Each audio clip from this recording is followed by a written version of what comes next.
Olá, pessoal. Vamos falar um pouquinho sobre a origem dos processos de auditorias externas? Eles nasceram lá nos processos contábeis e financeiros. Vem comigo para a gente conversar um pouquinho sobre isso. Século XVIII foi um pouquinho na segunda fase da Revolução Industrial até o XIX, grande industrialização, as empresas contratando muita mão de obra, então os processos de auditoria externa de RH vão beber lá dessa fonte, né? A gente precisou ter melhoria e ênfase nos controles contábeis. Aí começaram a surgir grandes organizações no mundo capitalista. Grandes organizações, um trabalho ainda muito operacional, uma quantidade de mão de obra grande, muitos funcionários e processos. Precisou se acompanhar uma antiga produção artesanal por uma produção seriada, que ia ter muitos funcionários com muitos controles internos necessários. A Inglaterra foi pioneira é o berço inicial da Revolução Industrial, então as grandes indústrias começaram a nascer lá, e aí se começou a ter que verificar, será que os nossos processos estão sendo feitos das formas adequadas? Será que nós temos hoje uma continuidade de processo que nos permita entender que os nossos controles externos estão funcionando bem? Então, surgiu a auditoria para validar os registros contábeis, que vão muito além da compra da matéria-prima e a nota fiscal da venda do meu produto acabado. Eu tenho todos os controles contábeis internos, inerentes e muito ligados aos recursos humanos, aos processos de administração de pessoal, controle de ponto, contratação, férias, aditivos, adicionais relacionados, salário.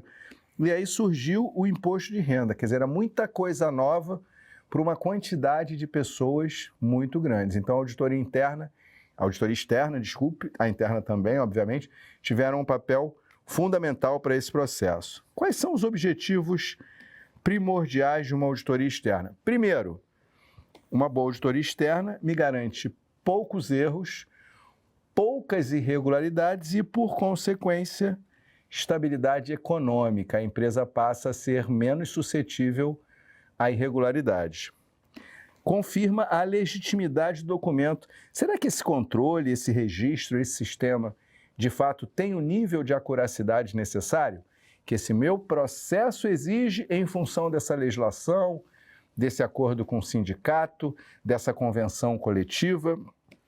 E como que os registros contábeis são validados? Hoje em dia, a gente tem até as normas de gestão de compliance. A ISO 37301 trata disso. Além das questões legais, das normas brasileiras, capitaneadas pelos conselhos federais e regionais de contabilidade, nós temos também o viés voluntário para esse processo.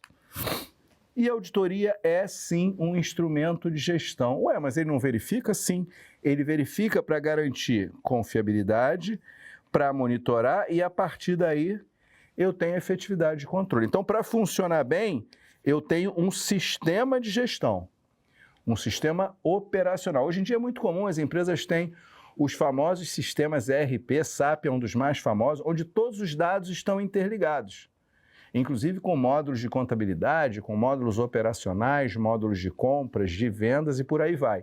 Isso tudo traz uma quantidade de dados muito grande que vai nos ajudar a ter confiabilidade nos nossos processos. Nós vamos monitorar, a auditoria é um dos instrumentos de monitoramento e verificação, que aí aproveita e avalia se os meus controles estão funcionando bem. Funções da auditoria. É legal porque a gente às vezes vê na linguagem, na literatura estrangeira, diz assim, garantia significa assurance, consultoria significa advisory. Na área financeira e contábil, diferentemente de outros modelos de auditoria, é muito comum o auditor também recomendar coisas.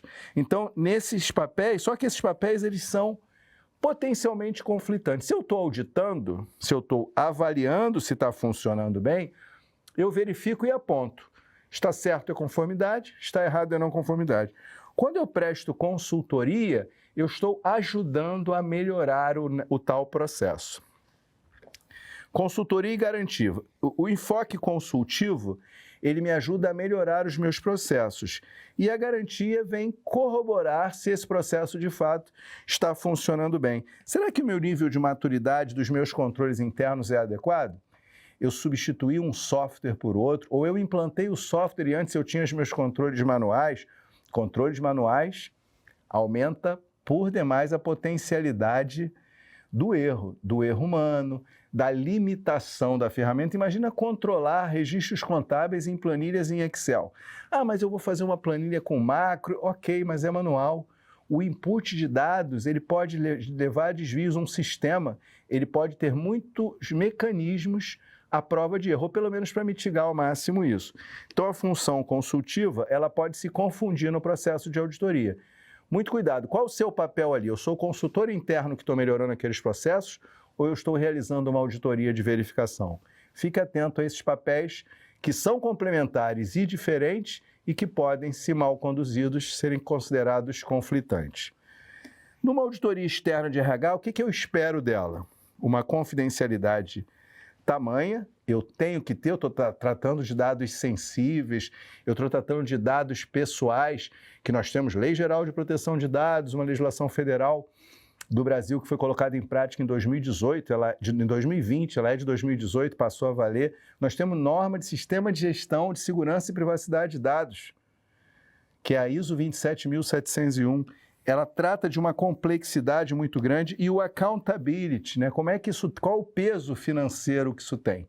Né? Qual a prestação de contas, que é uma das traduções livres para accountability. Então, isso tudo está completamente inerente ao processo de auditorias externas de recursos humanos. Quais são os impactos? Primeiro, eu posso gerar satisfação ou insatisfação nas partes interessadas, os famosos stakeholders.